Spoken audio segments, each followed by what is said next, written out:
नमस्ते बच्चों, क्या हाल चाल है, कैसे आप सब लोग। बच्चों, आज हम करने जा रहे हैं पेपर 5 का लास्ट सेक्शन डी, और इससे हमारा पेपर 5 मैथ का बेसिक कंप्लीट हो जाएगा। तो आपको एग्जाम में काफ़ी हेल्प हो जाएगी इन सब वीडियोस को देखकर and how to solve the questions. Okay, and I am trying कि मैं आपको बहुत इजी तरीके से बताती जाऊँ, और जहाँ पे भी टिप्स और ट्रिक्स की ज़रूरत हो मैं आपको वो शेयर करती जाऊँ ताकि आपके लिए आसान हो जाए। तो चलो बच्चों, देखते हैं कि सेक्शन डी में हमें फर्स्ट क्वेश्चन क्या कह रहा है। तो सेक्शन डी हमें कह रहा है state and prove the Thales theorem. Okay, तो थेल्स थ्योरम प्रूव करना है। ठीक है, चलो शुरू कर लेते हैं हम इस क्वेश्चन को। तो ये बेसिकली हमारे पास है 4 मार्क का एक क्वेश्चन, मतलब कि 4 मार्क का आपको थ्योरम आएगा चैप्टर 6 का, है ना। अब इसके अंदर हमें सबसे पहले आपको लिखना होता है एम। क्या लिखना रहेगा? एम। ठीक है, ओके। अब एम मतलब कि स्टेटमेंट जो आपको लिटरली लर्न करना है। तो स्टेटमेंट कैसा कहता है? स्टेटमेंट ऐसा कहता है, if a line is parallel to a side of a triangle। अब इसमें अपना स्टेटमेंट नहीं बना पाएंगे, जो आपको बुक में दिया ना वही लिखना। Okay, so if a line is parallel to the side of a triangle which intersects the other two sides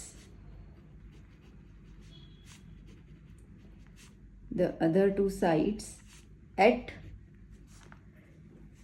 two distinct points, then the line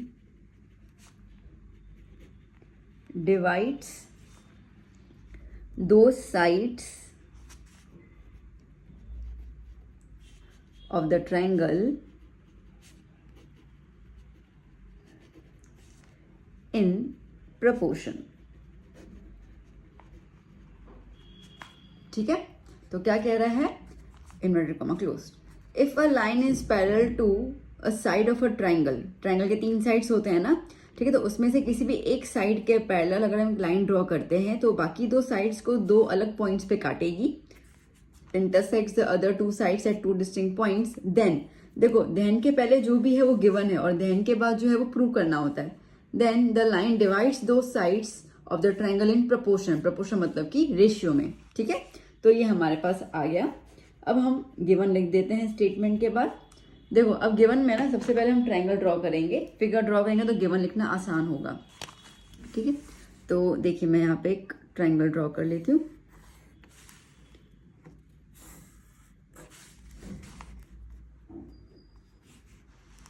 okay, yup, ठीक है। तो ये रहा मेरा ट्रायंगल, ABC नाम ले रही हूँ मैं यहाँ पर। ठीक है, तो साथ साथ में लिखते जाएंगे यहाँ पे, let ABC be a triangle in which. अब इन्होंने क्या कहा? इन्होंने कहा कि if a line is parallel to a side of a triangle. अब 3 साइड्स हैं, 3 साइड्स में से किसी भी एक साइड की तरफ मैं एक लाइन बना लेती हूँ पैरेलल। ठीक है, ये लाइन L और ये D और E पे इसको काट रही है। ठीक है, so triangle ABC but triangle in which line L intersects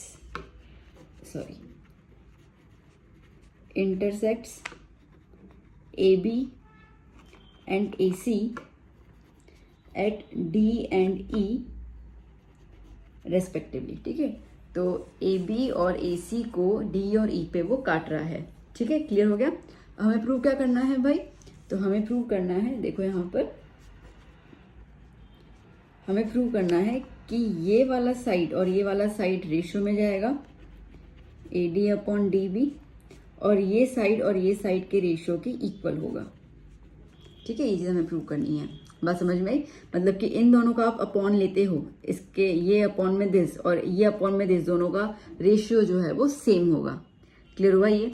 जैसे फॉर एग्जांपल कि ये 2 सेंटीमीटर है, ये 4 सेंटीमीटर है, ये 3 सेंटीमीटर, ये 6 सेंटीमीटर है, मान के चलो। ठीक है, तो AD अपॉन DB मतलब कि 2/4, AE अपॉन EC मतलब कि 3/6, ठीक है। तो 2 1 जा 2 2 जा 3 1 जा 3 2 जा, काटने के बाद आंसर क्या आया 1/2 आया ना, मतलब कि दोनों का रेशियो कैसा आया, सेम आया। तो दोनों का रेशियो कैसा है, सेम आया, ये हमें प्रूव करना है।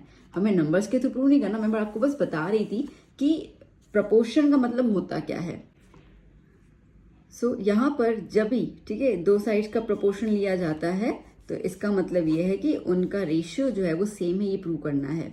ओके बच्चा, तो देखो एम आ गया, गिवन आ गया, फिगर आ गया और टू प्रूव आ गया। इतना भी लिख के आओगे तो आपको 1 मार्क जितना मिल जाता है, 1 या 1.5, ठीक है। और डिपेंड करता है चेकर के ऊपर वो कितना ज़्यादा दयालु हैं। वैसे 1 मार्क तो मिल ही जाता है, 1.5 डिपेंड करता है, ठीक है। तो इतना हो जाएगा, बाकी अपने को प्रूव करना है और प्रूफ में अपने को 3 मार्क्स चाहिए, ठीक है। तो अब देखते हैं कैसे प्रूव करना है।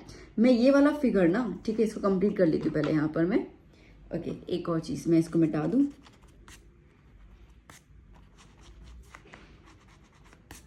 ठीक है, फिर आप ना ये भी लिख के आ जाओगे, ठीक है। अब इसमें एक और चीज़ करनी है, क्या करनी है, हम थोड़ा कंस्ट्रक्शन कर लेंगे। तो हम लोग यहाँ पे एक बना लेते हैं, लेट्स से ये बन गया मेरा M, ओके, और ये परपेंडिकुलर, ये आ गया मेरा N, ये परपेंडिकुलर, और साथ साथ में हम लोग ज्वाइन कर लेते हैं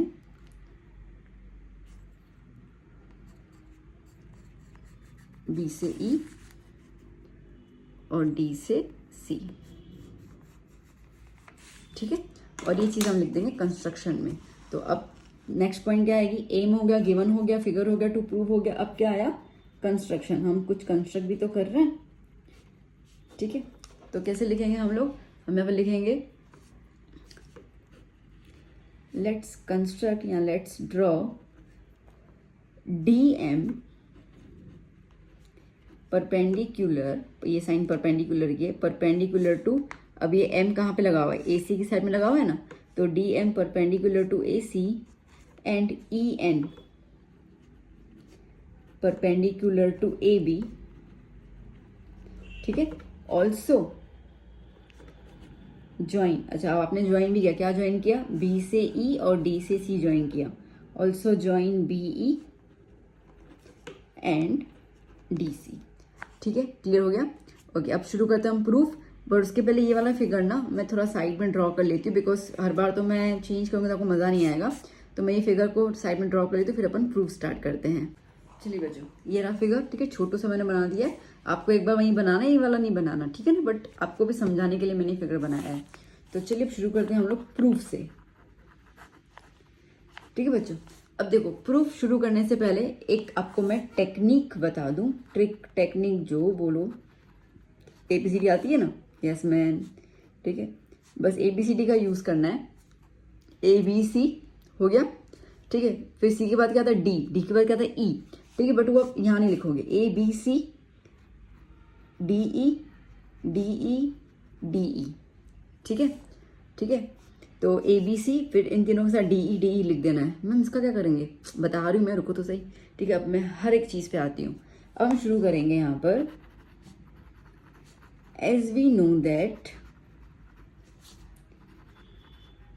area of triangle is equals to half into base into altitude, ठीक है। यही हमें पता है, 9th में तो हमें यही सिखाया गया था। तो हमें ये चीज़ पता है कि ट्रायंगल का अगर एरिया निकालना होता है तो हमें half into base into altitude चाहिए, ठीक है। तो अब यहाँ पे आप देखो तो आपके पास ना ट्रायंगल दिख रहे हैं। कौन कौन से ट्रायंगल दिख रहे हैं, देखो, ये ट्रायंगल हुआ अपना, ट्रायंगल ADE दिखा, ठीक है, जिसके अंदर ये हाइट आ गई और ये भी हाइट आ गई, तो एल्टीट्यूड भी है अवेलेबल हमारे पास। तो अब बेसिकली छोड़ दो फिगर को, ठीक है, यहाँ पे ध्यान दो। मैंने आपको ये ADE BDE और CD दिखाया ना, मतलब कि अपने पास ये ट्रायंगल है, ठीक है। तो ADE और कुछ नहीं है, ट्रायंगल ADE, BDE क्या हो जाएगा, ट्रायंगल BDE, और CDE क्या हो जाएगा, ट्रायंगल CDE। याद होगा ट्रायंगल्स कौन से लेने, ठीक है। अब बहुत सारे लोग आपको बताएंगे, देखो ये रहा फिगर, ये रहा, मैं को इतना कुछ नहीं करना, मैं आपको सीधा ट्रिक बता रही हूँ, ठीक है। तो 3 ट्रायंगल आपके पास आ गए, बस फिगर में बाद में देख लेंगे। तो अब यहाँ पे हम लिखेंगे here area of triangle A D E वाला ट्राइंगल ले लिया हम लोगों ने, ठीक है। Area of triangle A D E is half into base. अब बेस क्या ले, अब थोड़ा सा फिगर में देखो, थोड़ा सा समझा लूँ मैं आपको।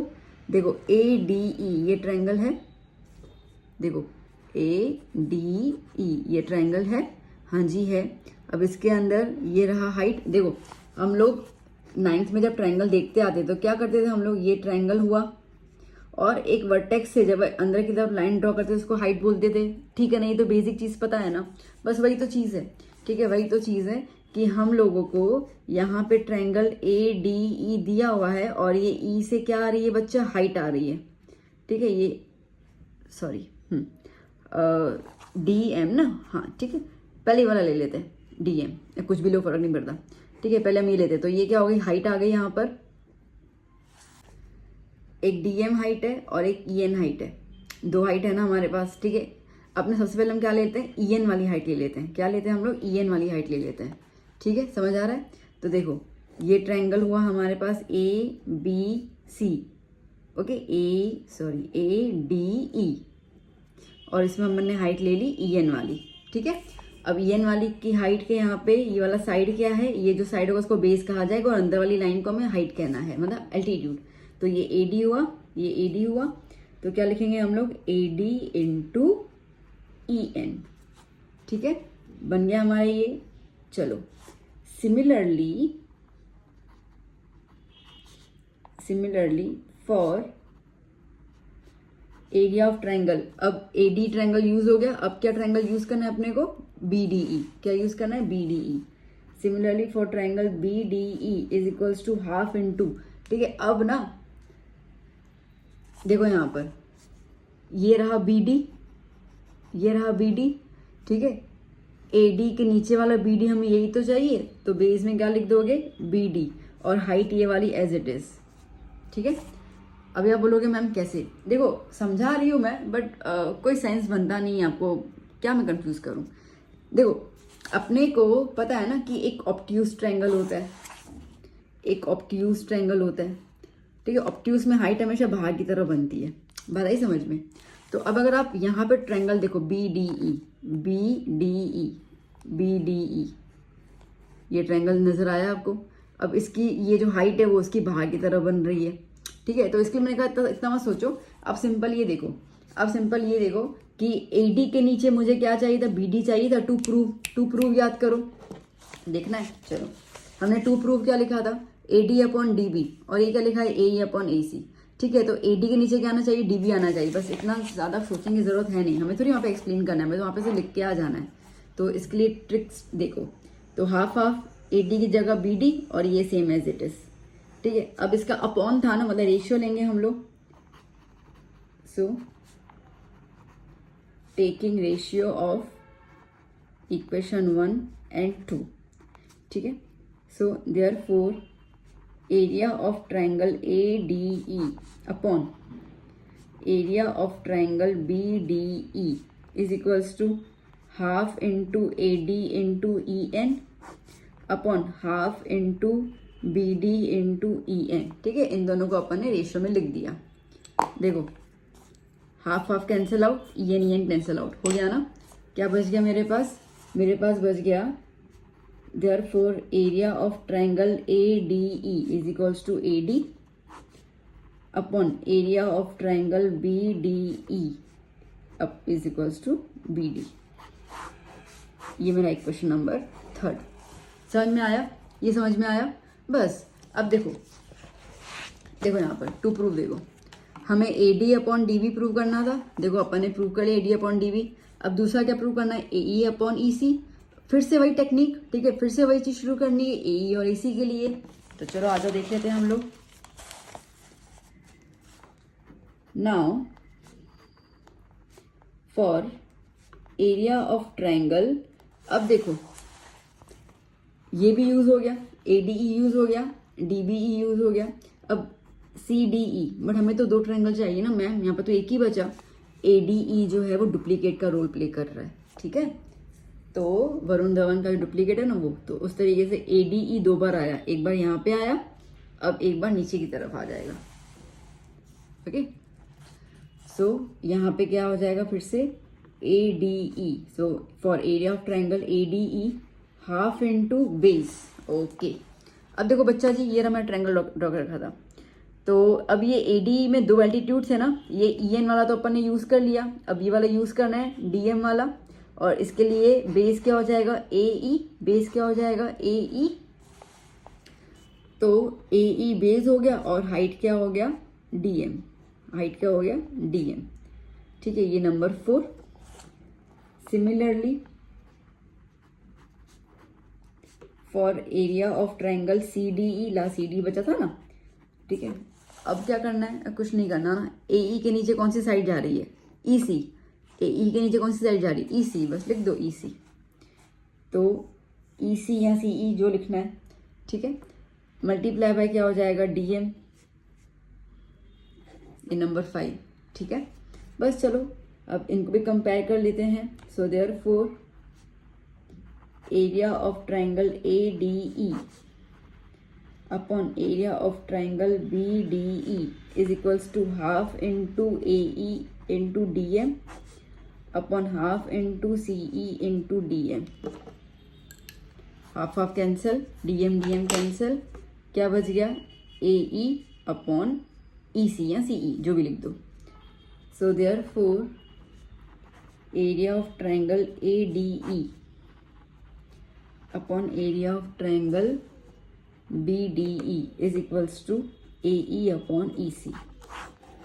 ये हो गया नंबर 6, ठीक है। तो नंबर 3 देखो आ गया, नंबर 6 देखो आ गया। मैम हो गया प्रूफ? नहीं, एक और चीज़ करनी बाकी है। क्या? देखो इन दोनों के बीच में साइन इक्वल टू भी है, तो इन दोनों को इक्वल कैसे प्रूव करोगे? आपने तो अभी ये निकाला और ये निकाला, पर इन दोनों को इक्वल कैसे बताना है? चलो देखो यहाँ पर, देखो यहाँ पर, देखो थर्ड और 6 इक्वेशन में ध्यान से देखो। तो थर्ड इक्वेशन में ऊपर की तरफ क्या है ADE, नीचे की तरफ यहाँ पे भी क्या है ADE, मतलब पहला ट्रायंगल तो दोनों का सेम है, तो एरिया भी सेम ही होगी, बहुत सीधी सी बात है। अच्छा, अब दूसरा ट्रायंगल क्या है BDE, और ये क्या है, अरे बाबा CD लिखना है, एरिया ऑफ ट्रायंगल CDE, और ये भी क्या हो जाएगा एरिया ऑफ ट्रायंगल CDE, ठीक है। तो क्या है ये CDE है। अब इन दोनों के बीच में कौन सा रिश्ता है? देखो फिगर, देखो कितना गंदा कोड है ना फिगर। ओके, ये था हमारा BDE और ये है हमारा CDE, है ना। अब 9th स्टैंडर्ड में हमने एक रूल रीड किया था जो मुझे खूबहू पता है कि आपको नहीं याद होगा, और वो ये है कि अगर दो लाइंस पैरेलल होती हैं और उनमें अगर आप दो ट्रायंगल ड्रॉ कर लेते हैं, ठीक है, तो अगर दो लाइंस पैरेलल होती हैं और उनमें आप अगर दो ट्रायंगल ड्रॉ कर लेते हैं तो ये ट्रायंगल्स का एरिया सेम होता है। अब देखो DE और BC पैरेलल है, ये हमने इक्वेशन में बता दिया, गिवन के अंदर ही है। तो अगर ये दोनों पैरेलल हैं तो ये जो ट्रायंगल अपन ने बनाए हुए हैं, कौन सा BDE और CDE दोनों इक्वल हो जाएंगे एरिया, तो वो भी इक्वल हो गया। बस ये स्टेटमेंट को आपको लिखना पड़ जाएगा जो मैं लिख रही हूँ नेक्स्ट पेज पे, और ये स्टेटमेंट बहुत ज़रूरी है क्योंकि ये स्टेटमेंट पे 1 मार्क मिलती है, और नहीं लिखोगे तो कट जाएगी, ठीक है। सो क्या लिखेंगे here, area of triangle BDE is equals to area of triangle CDE because, ठीक है, बिकॉज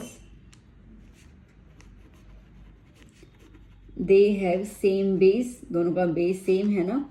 कौन सा बेस सेम है? अरे देखो ना, DE यहाँ पर भी है, DE यहाँ पर भी है, तो DE एक साइड सेम हो गई, वो साइड को अपन बेस बोलते हैं। So they have same base and lie between same parallels, ठीक है। कौन से पैरेलल्स के बीच में लाइन लाई कर रहा है? L is parallel to BC, that is L मतलब क्या होता है DE ना, वो लाइन DE थी ना,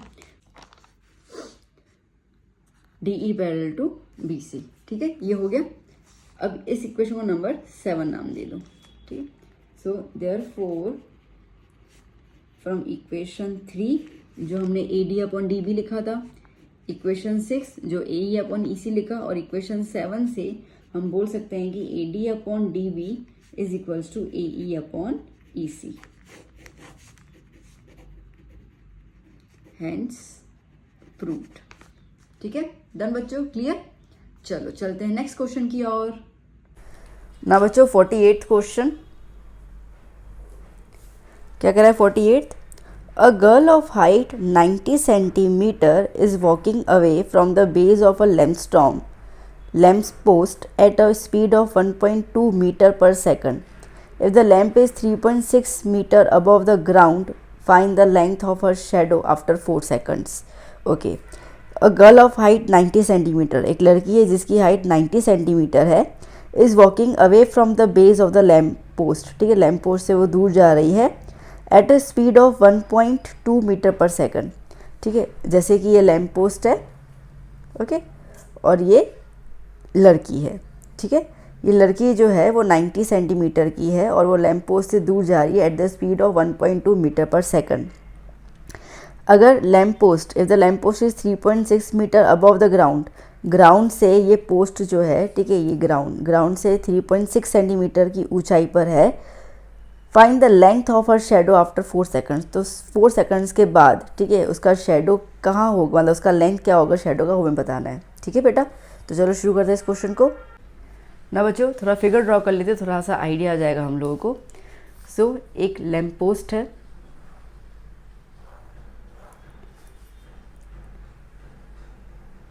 .6 मीटर, ओके, और लड़की जो है वो लैम्प पोस्ट से दूर जा रही है। समझो कि वो जाके यहाँ पे आ गई। ठीक है, अपन मानते हैं कि वो यहाँ से दूर होते होते यहाँ पे वो लड़की आ गई। ठीक है, तो ये डिस्टेंस हुआ जो वो दूर जा रही है। अच्छा, अब क्या कह रहे हैं कि शेडो बनेगा, तो शेडो का लेंथ हमें निकालना है, क्वेश्चन के अनुसार ऐसा है। तो शेडो कैसे बनता है, मतलब सन की रेज यहाँ पे होंगी, ठीक है, वो यहाँ से यहाँ पे आएगी और शेडो यहाँ बनेगा। शेडो आपके सामने की तरफ बनता है ना ऐसे। ठीक है, तो इस तरीके से अगर हम देखें तो हम इसको अगर ज्वाइन करते हैं तो इसका मतलब ये है कि ये वाला जो पॉइंट जिसको भी मैं अंडरलाइन कर रही हूँ वो जो है वो शेडो की तरह काम करेगा यहाँ पे। ठीक है, तो देखो बेटा, अब बेसिकली ये A B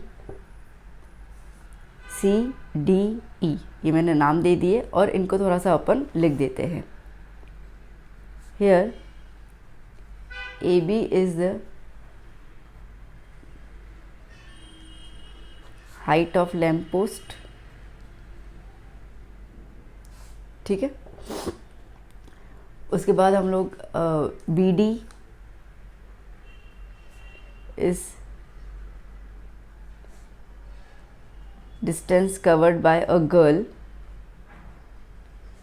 in 4 seconds। ठीक है, 4 सेकंड्स तक वो चली ना, यहाँ से लेकर यहाँ पे 4 सेकंड्स तक चली। ठीक है, उसके बाद रुक गई, तो उसके बाद का शेडो बता रहे हैं हम लोगों को। ठीक है, DE is the length of shadow. Shadow का हमें लेंथ बताना है यहाँ पे। देखो ये वाले फिगर में और ये वाले क्वेश्चन में आपको कोई भी डिग्री नहीं दिया हुआ है। ठीक है, तो उस चीज़ को आप थोड़ा सा ध्यान दे देना कि डिग्री जो है वो हमें नहीं पता है। हमें लेंथ ऑफ शेडो निकालना है, तो मैं इसको यहाँ पे x मीटर बोल देती हूँ। ठीक है, height of the lamp post is 3.6 metre. CD is the height of the girl.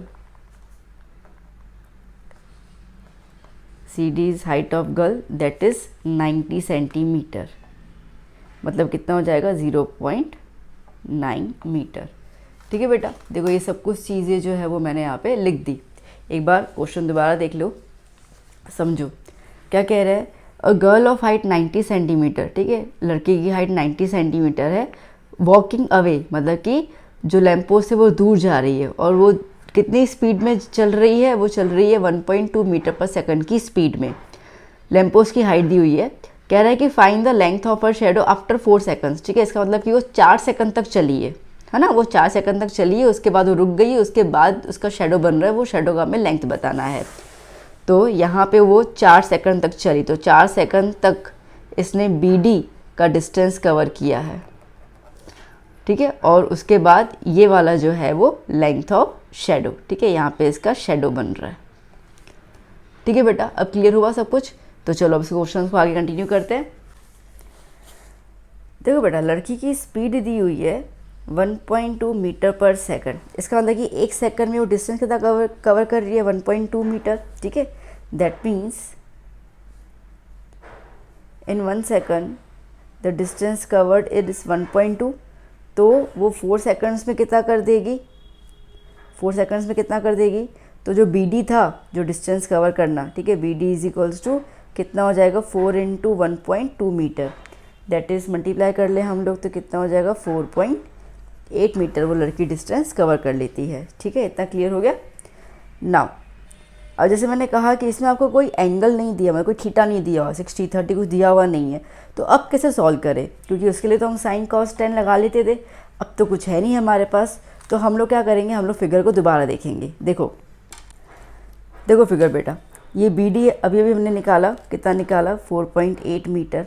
ठीक है, अब आपको यहाँ पे दो ट्रायंगल नज़र आ रहा है, एक ट्रायंगल ए बी ई पूरा वाला लंबा वाला, ठीक है ना, दूसरा ट्रायंगल सी डी ई, ठीक है, दो ट्रायंगल नज़र आ रहा है।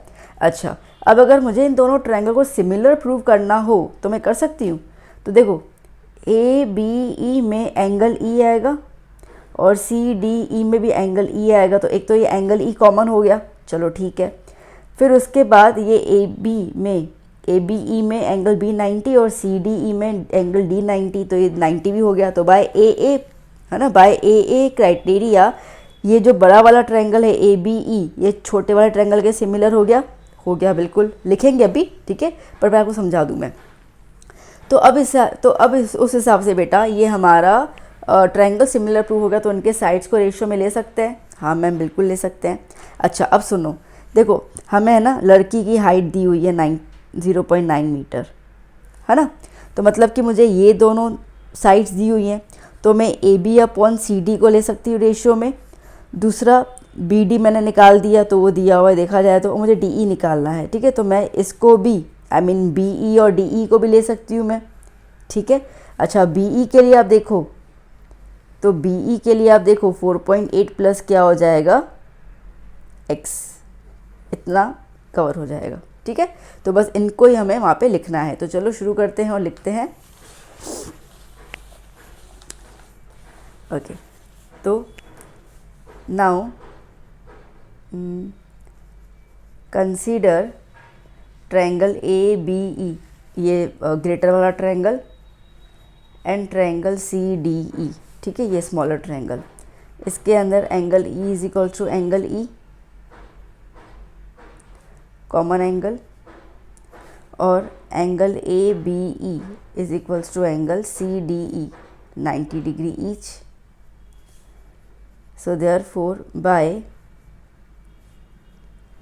AA rule triangle ABE is similar to triangle CDE, similar prove हो गया बेटा। So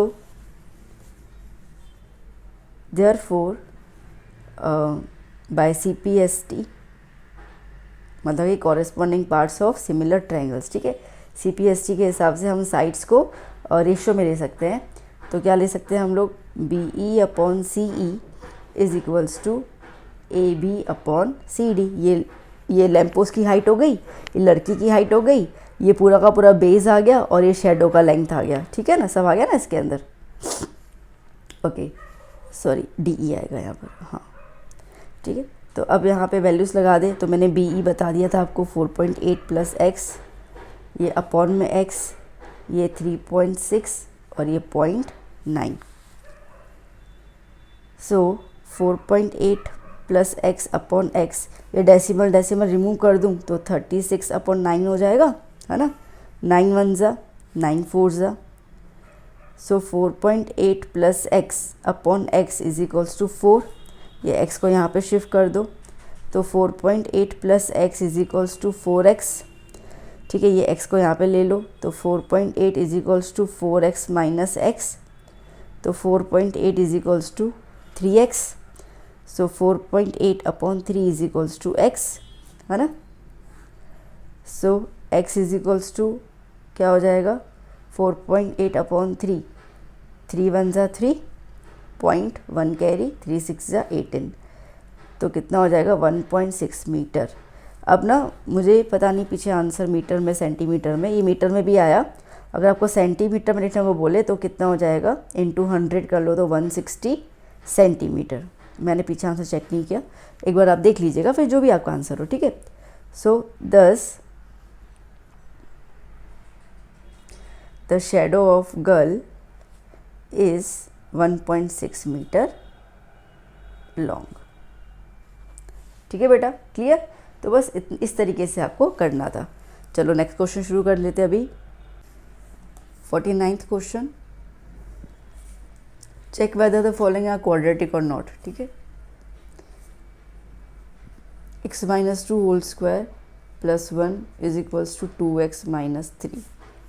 अगर स्टैंडर्ड फॉर्म की तरह आ गया, स्टैंडर्ड फॉर्म मतलब कि ax square plus B x plus C equals to 0, तो हम कहेंगे यस, अदरवाइज नो। ठीक है, तो चलो अब सबसे पहले आप ब्रैकेट सॉल्व कर लेते हैं। तो ये x माइनस 2 होल स्क्वायर है, मतलब कि यहाँ पे a minus B whole square का फॉर्मूला लग जाएगा। ठीक है, a minus B whole square जो होता है a square minus 2ab plus B square. तो a की जगह पे x लगाते जाएंगे, b की जगह पर 2 लगाते जाएंगे। तो चलिए शुरू करते हैं हम लोग। एक्स स्क्वायर माइनस 2, a की जगह पर x, b की जगह पर 2 प्लस b की जगह पर 2 स्क्वायर। ठीक है, प्लस पीछे का 1 is equals to 2x minus 3। X square 2 2 ज़ा 4x plus 4 plus 1 is equals to 2x minus 3। X square minus 4x plus 5 is equals to 2x minus 3।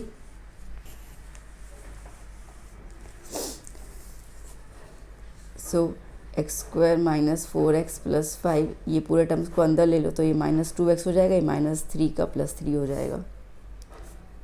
So x square minus 4x minus 2x minus 6x, 5 plus 3 8, that's it. ठीक है, तो आप देखो तो ये वाले form में आ गया, a x square plus B x plus c के फॉर्म में स्क्वायर वाला टर्म आ गया। दैट मीन्स कि हमने मतलब हमें इक्वेशन मिल गया। ठीक है, हम लिखेंगे yes,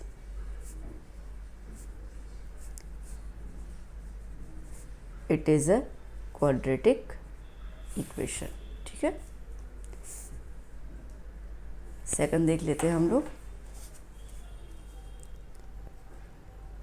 x x plus 1 plus 8 is equals to x plus 2 x minus 2। ठीक है, चल ब्रैकेट सॉल्व कर लेते हैं। अब यहाँ पे तो कुछ है नहीं, तो सिंपल मल्टीप्लाई कर लेते हैं हम लोग। X into x x square plus x into 1x plus 8 तो है ही पीछे। अब यहाँ पे आप देखो बेटा, तो ये आपको एक फॉर्मूला दिख रहा होगा a प्लस बी और a माइनस बी की तरह से दिख रहा है ना। टर्म्स दोनों सेम है, खाली साइन का चेंज है। तो इसका क्या होता है, a square minus B square, मतलब कि a की जगह पर x ले लिया, b की जगह पर 2 ले लिया। ठीक है, so x square plus x plus 8 is equals to x square minus 4।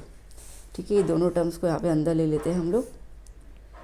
X square plus 8 minus x square plus 4 equal to 0। X square minus x square cancel out हो गया। ठीक है, तो क्या बचा, एक्स प्लस 8 प्लस 4 12। बट अभी x square वाला term तो क्लियर कट आउट हो गया। ठीक है, क्वाड्रेटिक का मतलब ही होता है पावर जो होगा वो स्क्वायर होना चाहिए, डिग्री वुड बी 2, तभी तो क्वाड्रेटिक इक्वेशन बनता है। तो यहाँ पर तो एक्स स्क्वायर वाला टर्म गायब है, तो हम कहेंगे no, it is not a quadratic equation. ठीक है बच्चा, क्लियर? चलिए नेक्स्ट क्वेश्चन कर लेते 50।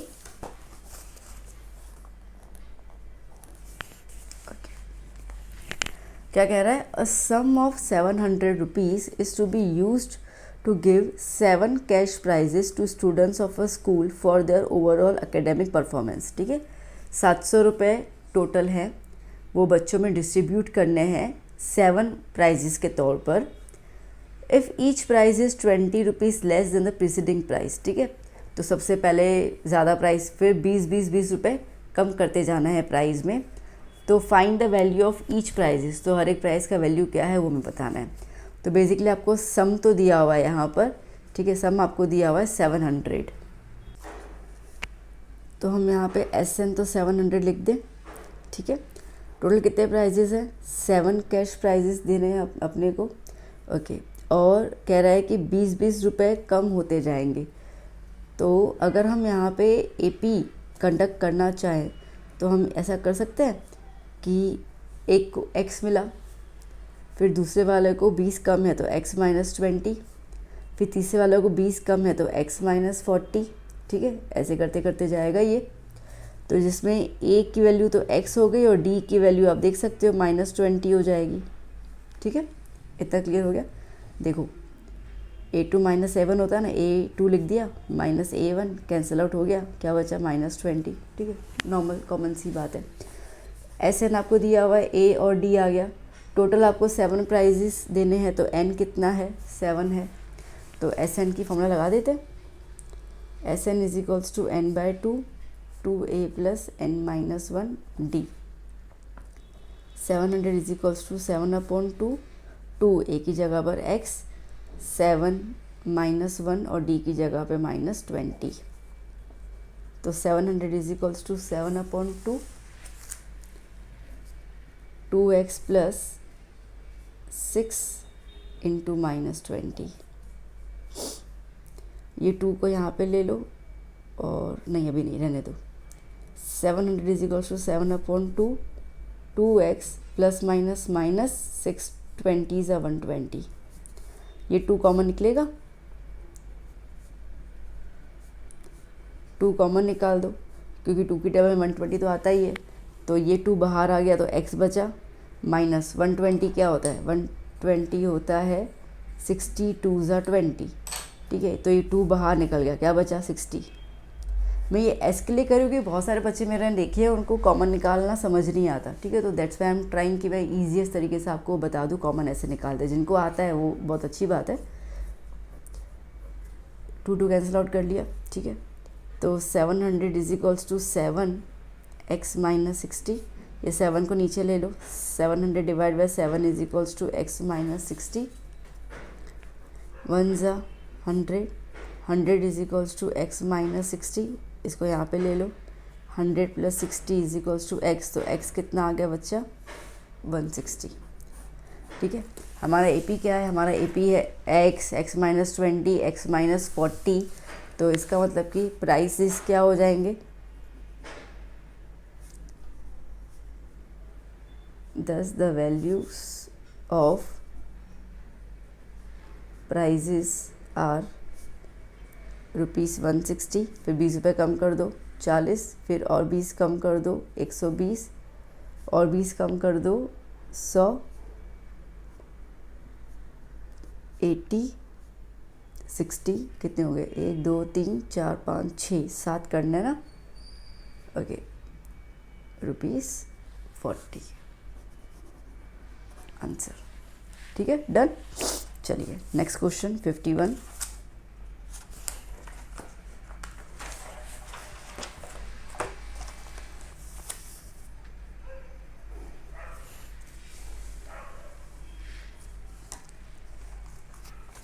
The distribution below shows the number of wickets taken by the bowler in one-day cricket match. Find mean. Okay, mean निकालना है। तो मैं 1 सेकंड में ये टेबल पूरा बना के आपको फिर से शुरू करती हूँ।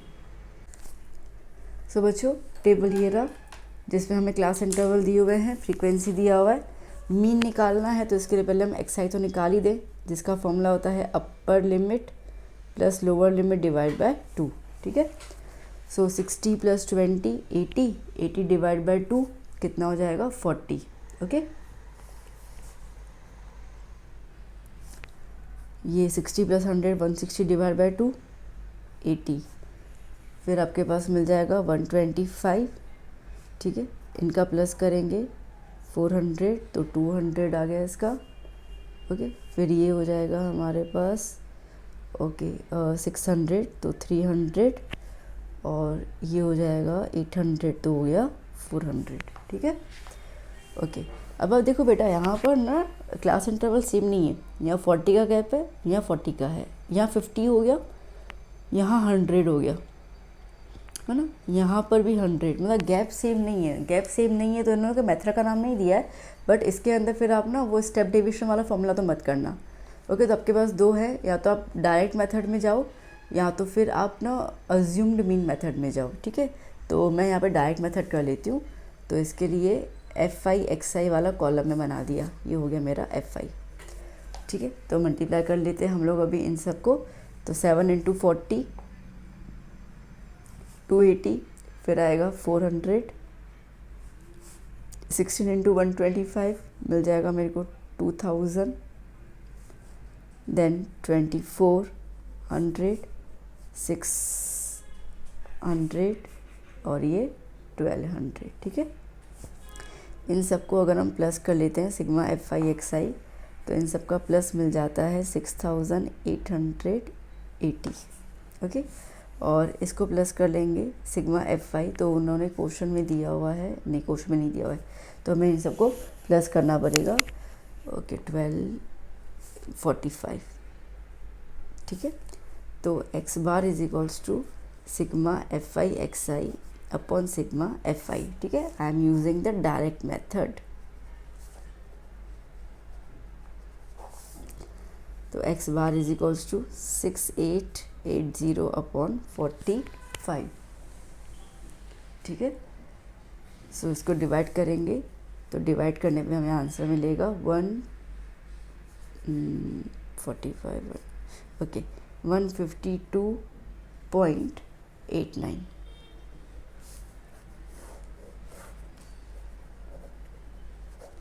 ठीक है बेटा, डन। चलिए नेक्स्ट 52 क्वेश्चन देख लेते हैं हम लोग। The monthly consumption of elasticity of 68 consumers of a locality is given, okay. 68 consumers क्या निकालना है, मीन निकालना है। तो ठीक है, पहले मैं इसका टेबल बना देती हूँ, फिर मीन निकाल देते हैं। सो बच्चों ये रहा टेबल, ओके। हमें निकालना है मीडियन। तो मीडियन के लिए CF चाहिए, तो चलो पहले सबसे पहले CF निकाल देते हैं। तो 4 + 5 9, 9 + 13 22, 22 + 20 42, 42 + 14 56, 56 + 8 64, 64 + 4 68। और इन्होंने हमें बताया भी था कि सिग्मा FI जो है वो 68, क्वेश्चन में भी ये देखो, ओके। मंथली कितना है इलेक्ट्रिसिटी, 68 कंज्यूमर्स, ओके। तो ये और ये वैल्यू सेम आ गई। मैंने कहा था कि ये जो भी आएगा उसको अपन N बोलते हैं, ठीक है। तो वो तो चीज़ आ गया। अब मीडियन निकालना है, तो मीडियन का फॉर्मूला क्या होता है बेटा, L + N/2 - CF upon F multiply by H, ठीक है। तो पहले यहाँ पे सारी वैल्यूज़ अपन फाइंड कर देते हैं। तो N 68 है, तो N/2 मतलब कि 68/2 तो 34। अब 34 से जस्ट ग्रेटर कौन सा है, 42, ठीक है। तो इसको हमें ब्लॉक कर देना है ना। अब ये जो आया वो L 125, ये आ गया F 20, जो आप ब्लॉक करते हो उसके ऊपर वाला CF 22 और H कितना है, ओके। तो यहाँ पर 20, हाँ 20H, ठीक है। तो सारी वैल्यूज आ गई। चलो फिर लगा देते हैं हम लोग मीडियन के अंदर और देखते हैं अभी क्या क्या वैल्यूज़ में हमें क्या क्या आंसर मिलेगा। तो ये हो गया 125 + N/2 34, CF 22, F 20, H 20, ठीक है। ये तो डायरेक्टली कट हो गया। सो 125 + 34 - 22 कितना हो जाएगा, 12। तो मीडियन कितना आया, 137, ठीक है। चलिए next question 53। A game of chance consists of spinning an arrow which comes to rest pointing at one of the numbers, ठीक है। जैसे कि ये स्पिनिंग होता है ना, और उस पर नंबर्स लिखे हुए हैं 1 2 3 4 5 6 7 8, और ये एरो है, ठीक है। इसको अपन यूँ चक्रे को घुमाते हैं तो एरो कहीं ना कहीं जाके रुकता है, ठीक है। ये वाला गेम है। तो अब सबके पास इक्वल चांस है यहाँ पे। तो पहले आउटकम कितने हैं, मतलब क्या क्या नंबर आ सकता है, 1 2 3 4 5 6 7 8, 8 के 8 नंबर आ सकते हैं। ठीक है। So total outcomes is equals to 8। Now what is the probability that it will point at 8, ठीक है। ये 8 पे पॉइंट करेगा, क्या प्रोबेबिलिटी है। तो इन सब नंबर में 8 कितनी बार आ रहा है, एक ही बार आ रहा है ना, तो एक ही चांस है उसके पास, ठीक है। तो इवेंट ए कह रहा है probability that it will point 8, that is 1, एक ही बार चांस है ये। So therefore probability of event A is 1/8, ठीक है। सिंपल सी बात है। चलिए नेक्स्ट देख लेते हैं हम लोग नंबर 2, एन ऑड नंबर।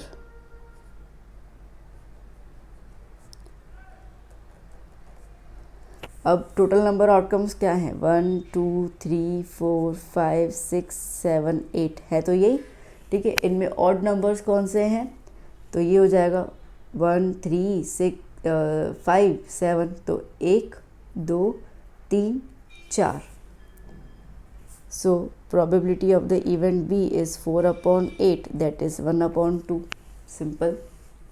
चलिए यहीं ख़त्म कर लेते हैं इसको।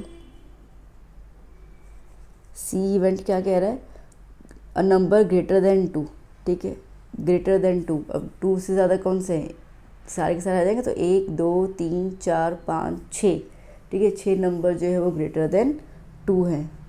तो probability of the event C is 6/8, मतलब कि 2 3 ज़ा 2 4 ज़ा, तो क्या आया 3/4।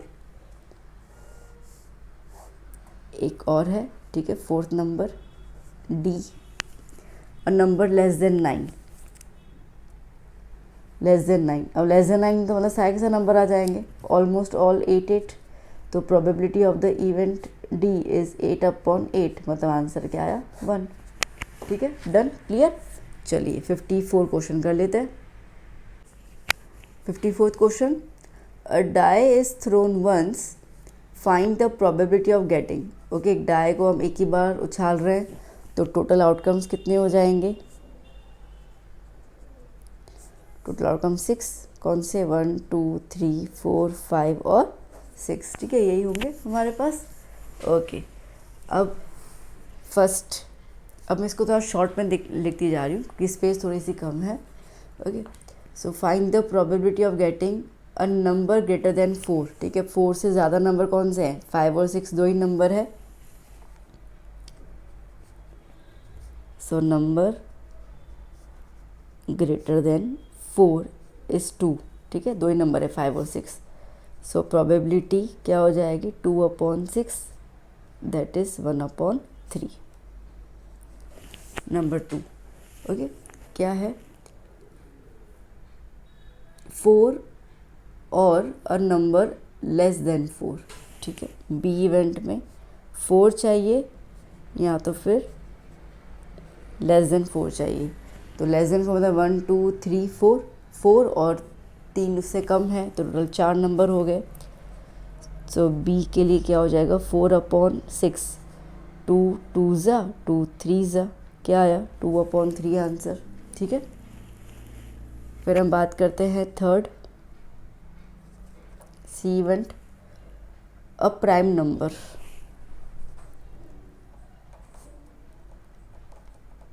अ प्राइम नंबर, तो 1 is neither prime not composite, तो 2 से स्टार्ट करेंगे, 2 3 और 5, मतलब कि 1 2 3 3 प्राइम नंबर हुए हमारे पास। सो प्रोबेबिलिटी इज़ 3/6, मतलब कि 1/2, ठीक है। ओके, एक लास्ट,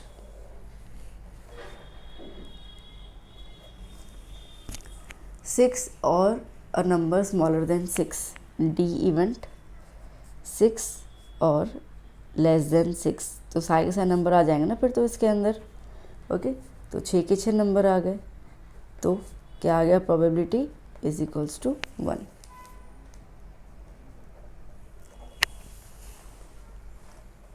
ठीक है, डन। सो बच्चों, यहाँ पे आपका चैप्टर पेपर 5 पूरा कंप्लीट हो गया। ओके, तो बाकी पेपर 6 वो मैं आपको जल्दी से प्रोवाइड कर लेती हूँ। तो चलिए अब तब तक इसको स्टडी कीजिए, प्रैक्टिस कीजिए और हम मिलते हैं नेक्स्ट सेक्शन में। Bye bye, take care.